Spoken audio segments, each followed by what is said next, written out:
Hello and good evening. My name is Andrew Richard Albanese, and I am so glad to be here with you again for the 2025 edition of Every Library Live Banned Books Weeks Fest. I am a writer, a former publisher, a veteran book industry reporter for nearly 30 years, and founder and editor of the Words and Money newsletter and website, which I launched in the spring of this year with one overarching goal: to properly center the work of libraries in the publishing media landscape. Because I, for one, believe that libraries are absolutely central to the 21st century reading and writing enterprise. And if you think so too, you can check us out and subscribe at www.wordsandmoney.com. For tonight's conversation, I am delighted to host two outstanding authors: Curtis Campbell, author of the wonderful YA novel Dragging Mason County, and Khodi Dill, author of Stay Up: Racism, Resistance, and Reclaiming Black Freedom, both published by the fine people at Anick Press, and very handsome books too, I must say. Kudos to Anick Press and the designers. They look terrific. I'm sure many of you have probably heard of or read our authors' books before. Some of you may have heard recently that their books wound up on a list of books banned by the schools run by the U.S. Department of Defense, and I'm just going to shake my head slowly right now and save our commentary for our conversation.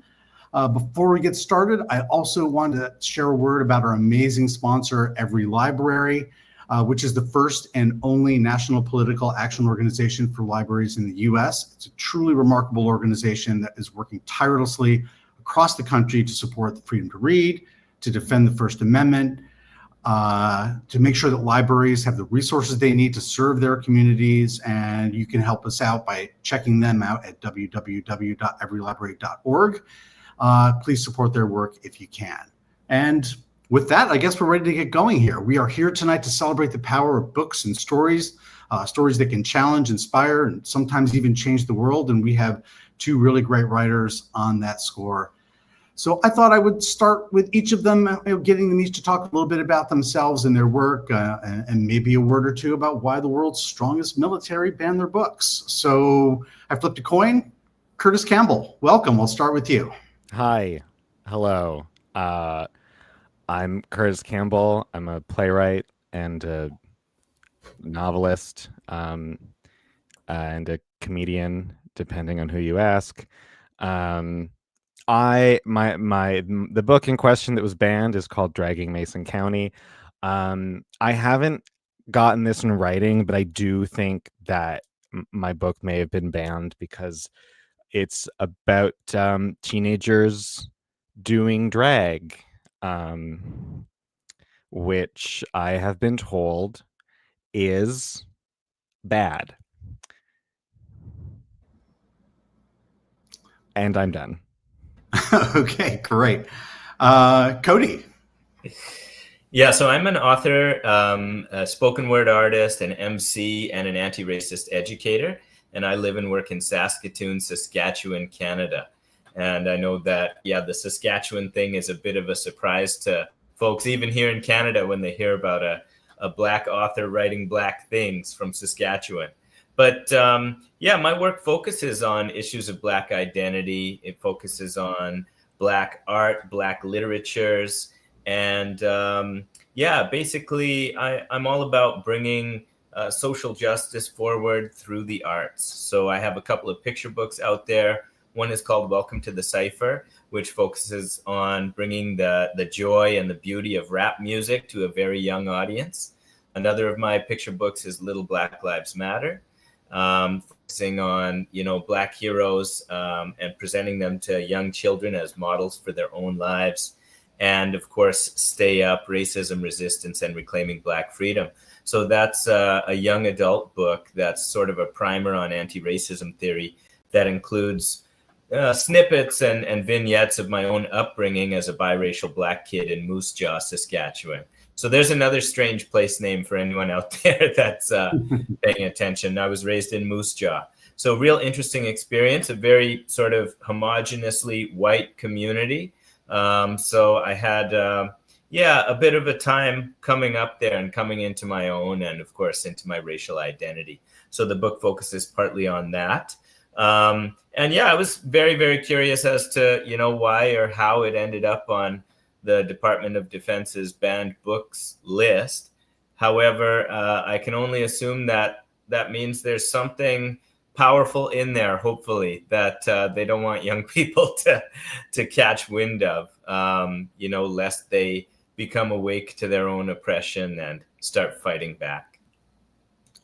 Well, there is definitely a lot of powerful stuff in that book. I can attest to that. Thank you. I just, before we get, rolling into some other things, I wanted to ask you to talk about the role of books and reading in your own lives. So there, any specific books or authors that you want to shout out as being, sort of critical in your journey, any libraries or teachers, parents, anything? Curtis, I guess I'll start with you. Yeah, I mean, I grew up in a very small town, and I think the local library was sort of like the one place I could like walk to that had like arts and culture just like literally on the walls, and that was a very central part of my life. I was going to say growing up, but just it has been my entire life. Yeah. Did you grow up in Toronto? You're in Toronto now, right, Curtis? So I did not. No, I grew up in a very small town, which some people might say Toronto is.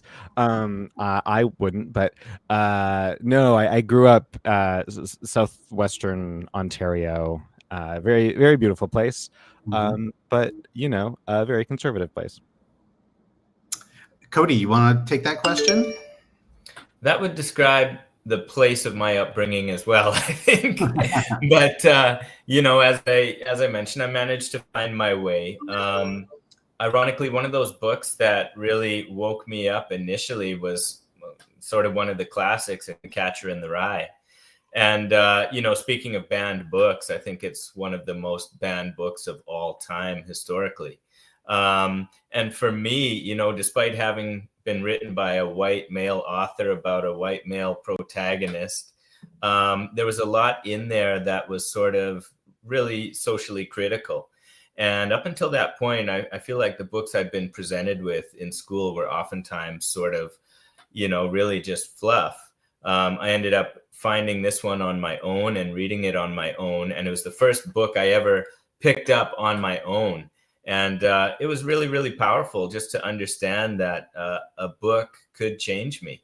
I felt really sort of awakened after reading that book. And, it might have been one of the trigger points for the journey that I ended up taking towards, more anti-racist, learning opportunities and things like that.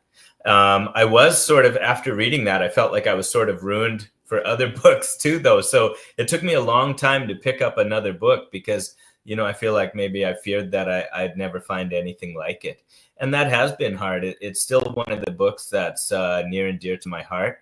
But, since then, reading books by authors like Toni Morrison, have really helped to inspire change in me as well. Some other authors I would shout out. One would be Lawrence Hill, Black Canadian author who wrote the Book of Negroes. That's what it's called here in Canada. I think in the US, it was branded as Someone Knows My Name because, the word Negroes was too controversial at the time or something like that. But it actually refers to a historical document that still exists in the archives in Halifax here in Canada. That's a list of Black loyalists, formerly enslaved Africans who received safe passage to Canada for their service to the Crown. But that was a book that really changed me. I remember it came out around the same time as one of the Harry Potter books, and there was a midnight release for those books. And I was standing in line at the bookstore because my partner at the time wanted the Harry Potter book. And there's a huge lineup at midnight in Moose Jaw, Saskatchewan for these books. And I spotted the Book of Negroes on the shelf. So everyone's running in there clamoring for the Harry Potter books, and I'm going for the Book of Negroes, going, hey, I got it. Anyways, one last one, Jason Reynolds, Long Way Down. Fantastic book, also available in a graphic novel. I'm reading it with my students right now. I love how it's been described as a mashup between Boys in the Hood and A Christmas Carol, and just absolutely love that book. Yeah, great book. Great book. You know, we're here in the United States. You guys are in Canada. In the US, we're in the fourth year now of this really this politically organized right-wing surge of book bans. But we hear a little bit less about what's going on in Canada, at least until recently when this proposed book banning effort took place in Alberta, and it got a lot of headlines and, you know, garnered quite a bit of resistance. So can I get each of you to talk a little bit about sort of the banned books landscape in Canada and what you've been hearing or following, or maybe your own personal experiences, both as authors and readers? Khodi, may as well start with you. Yeah, well, I guess just to start, you know, before the whole Alberta thing came about, I feel like there was a lot of sort of this soft censorship happening. As a Black author, I was really intrigued to follow the conversation around the use of the N-word in school materials. To take it back to Lawrence Hill and the Book of Negroes there, that's one book that was challenged in a school division. I think it was out east in Ontario. Because of its use of the N-word. Now, the book is, you know, historical fiction that, you know, encompasses the transatlantic slave trade, you know, through toward abolition, where the N-word would have been commonly used. And so it's used in the book to represent that reality. However, I think well-intended school officials in some places have been, you know, looking at banning the use of that word in school materials, in order to save students from harm.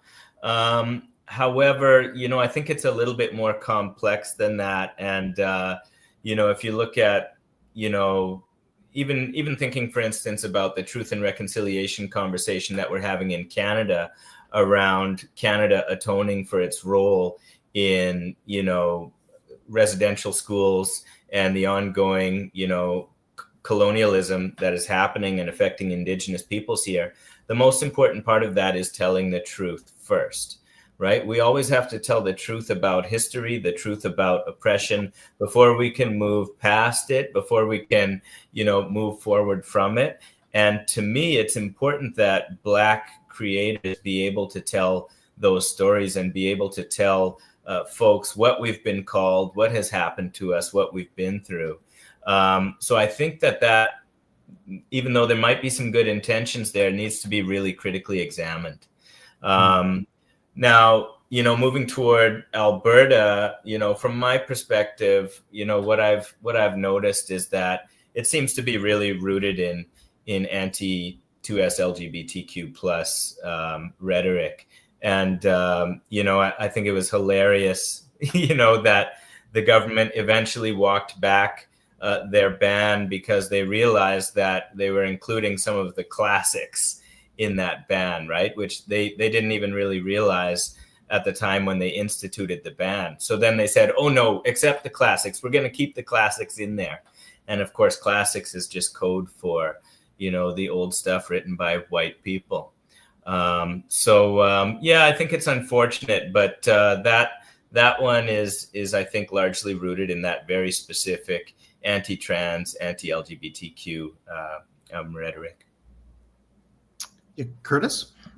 Yeah, I mean, the interesting thing about the Alberta ban is that that walking back that you spoke of, it came after a bout of vicious compliance, essentially, where educators were overshooting the mark quite pointedly, and including these great swaths of books to, you know, completely just taking a hand and just shoving all these books off of their bookshelves, which, you know, Premier Danielle Smith openly called vicious compliance, which I think she was one of the few things she's ever been correct about.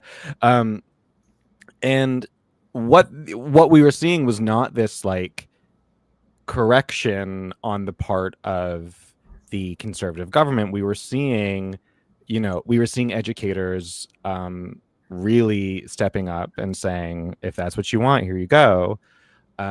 So the walking back, it wasn't this accidental thing. It was a very calculated move on the part of educators. And I think it's really worth talking about that and singing their praises.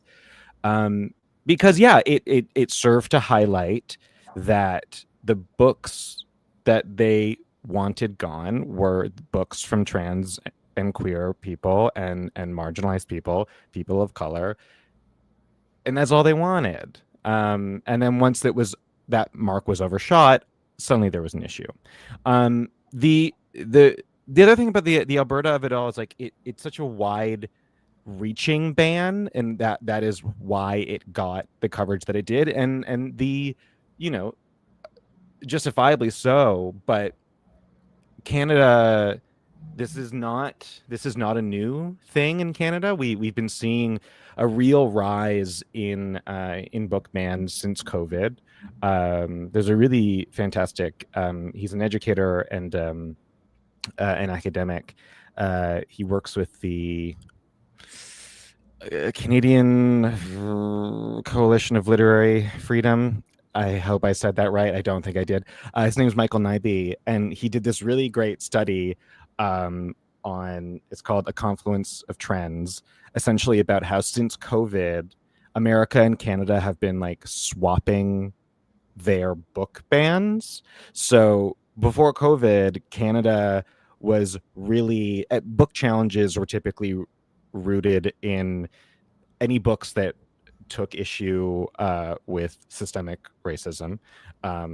And in the States, it was largely, books about gender and sexual diversity. And since COVID, those things have sort of, the focuses have completely switched. And he tracks it in a really interesting way. But I do think that part of that is the truth and reconciliation of it all. America is starting to face the first part of the truth and reconciliation, and people are really digging their heels in. And we've seen that in Canada. We're seeing it regularly.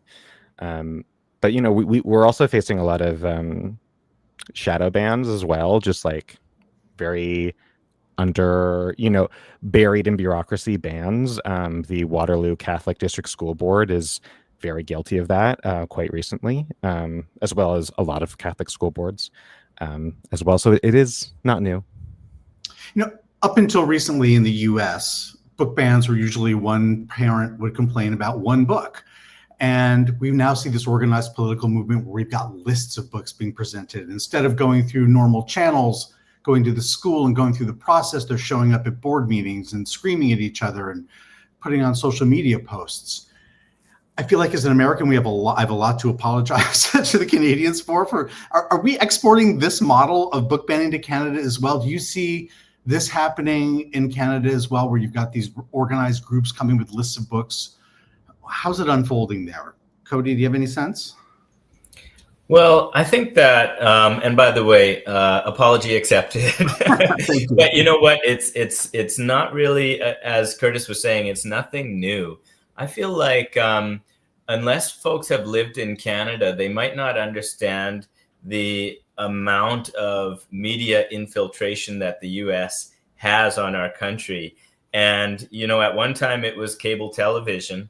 All of our big networks here, I mean, most people are watching NBC, ABC, CBS, all the things, even though we have our own great public broadcaster in CBC. But, so we were just getting everything all the time, everything American, and watching the political landscape and absorbing, in some cases, some of the ideologies and those types of sentiments that are sort of coming through our airwaves. And, interestingly enough, in these sort of more conservative pockets of Canada, Alberta would be one, it's, I think to a lot of the rest of Canada, often been viewed as a sort of mini America already. There's lots of similarities in, the political landscapes of certain places in Canada. and the US. And now I think it's getting a little bit more widespread. I think that the internet and, you know, the online forums and everything are really starting to get at even the youngest people in the most obscure of places. And so we're seeing these sort of anti-woke ideologies crop up here, there, and everywhere. And it's something that I think as an educator myself and as schools, we need to take a very good look at around how to increase our media literacy efforts with young people so that they can be very discerning about what they're absorbing online and who they're choosing to follow. And so it's not a surprise, you know, that there are going to be more book ban and book banning groups popping up and more advocacy groups, because there's a groundswell that's happening on the political right that is gaining traction. And so it's, I think it's definitely a matter of concern. You know, Curtis, Khodi raises a great point. He talks about the internet and the way that information travels. And I don't think it's lost on anybody that these book bans and libraries are happening in the age of the internet, when we've all got these powerful computers in our pockets with just about everything we could possibly imagine or want available to us. So why are books and libraries such a problem now? Do you have any thoughts on why books are considered so dangerous? Yes. To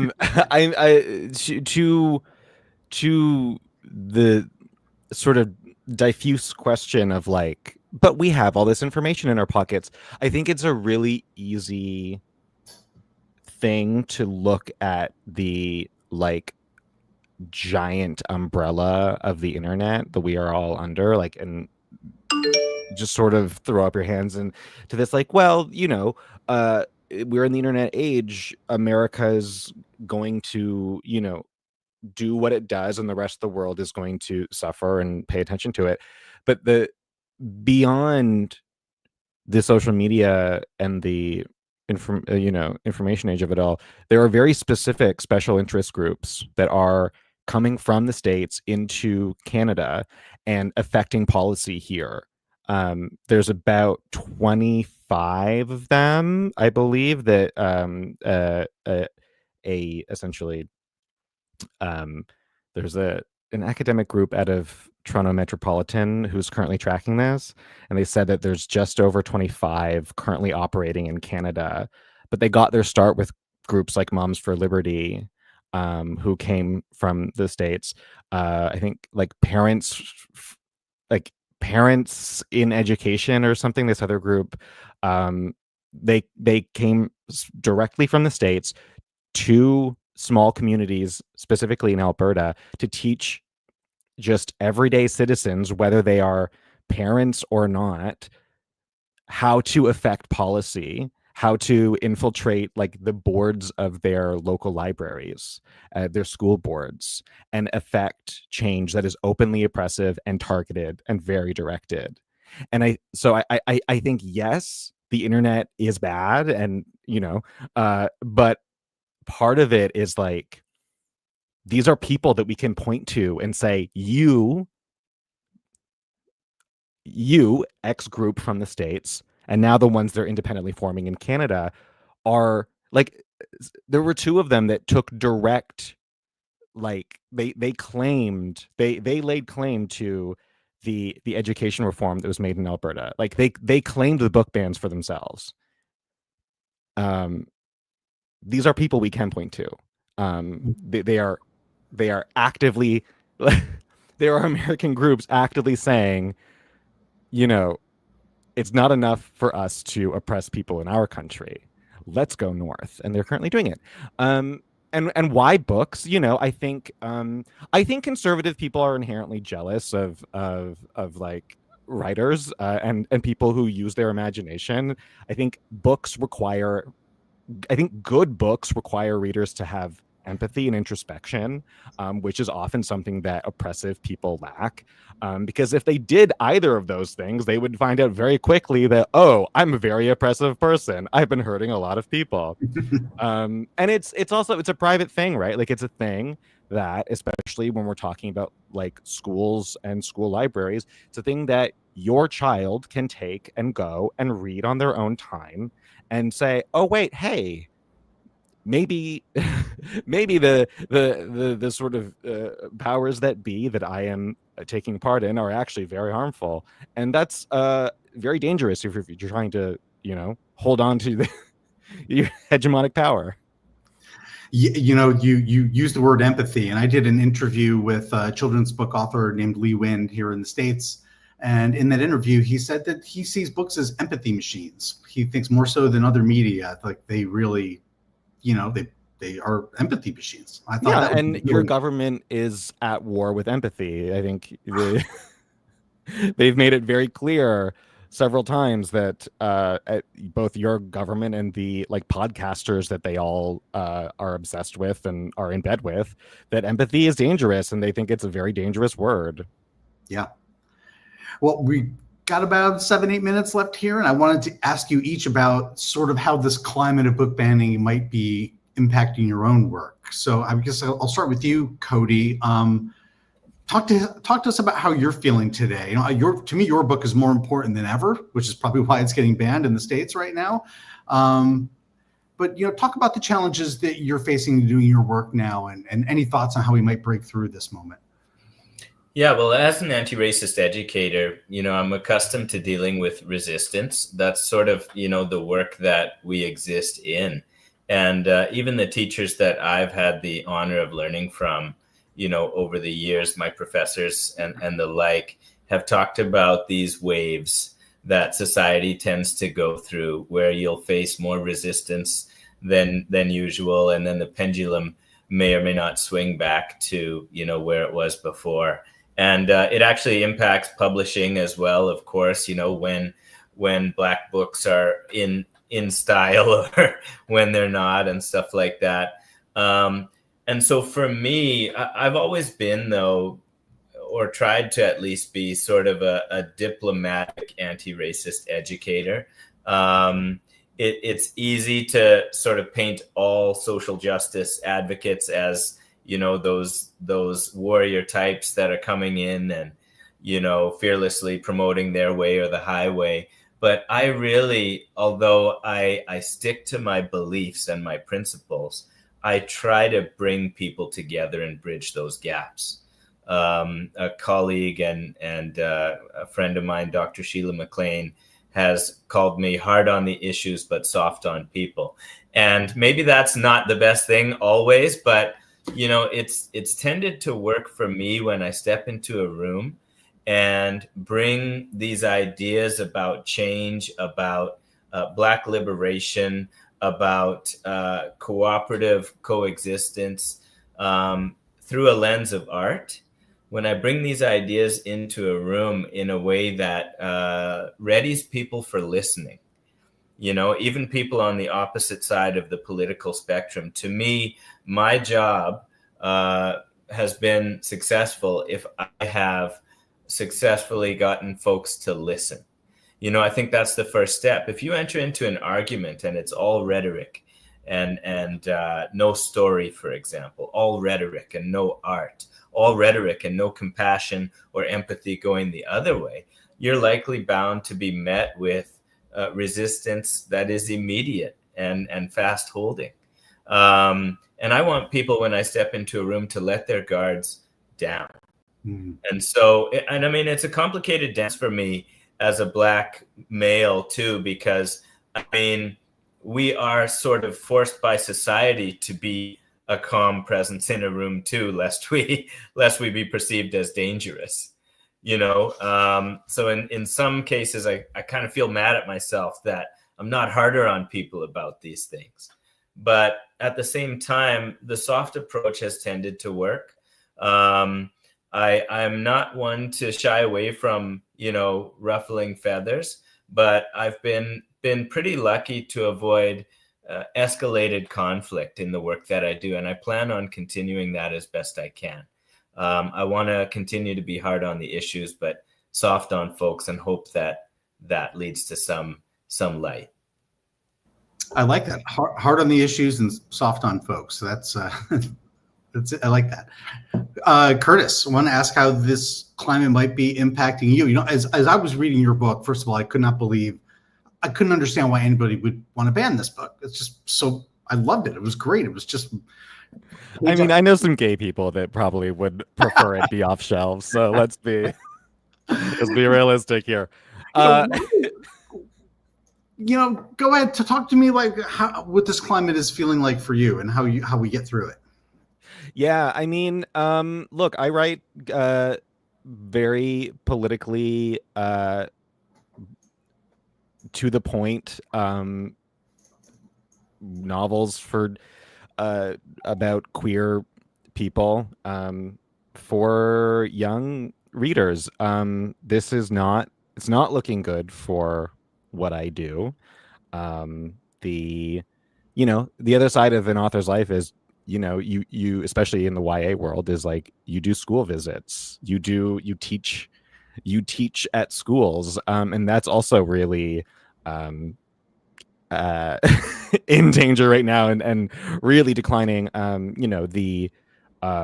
The cuts to, especially in the province of Ontario, the cuts to public education, that's a huge part of it.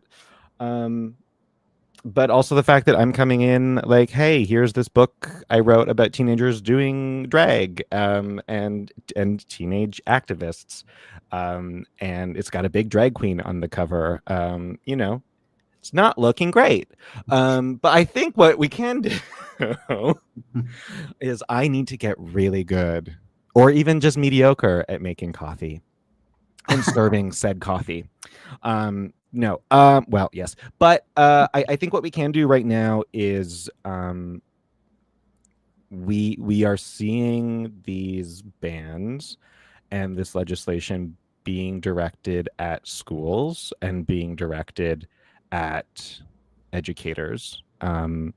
I think what we can do is, as nice as stuff like this is, we are kind of sitting around agreeing with each other, which is great. You do need to sit around and agree with each other so you don't go insane sometimes.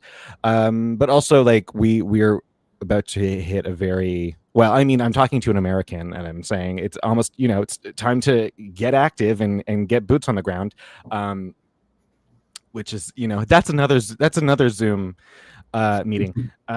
But I do think in Canada,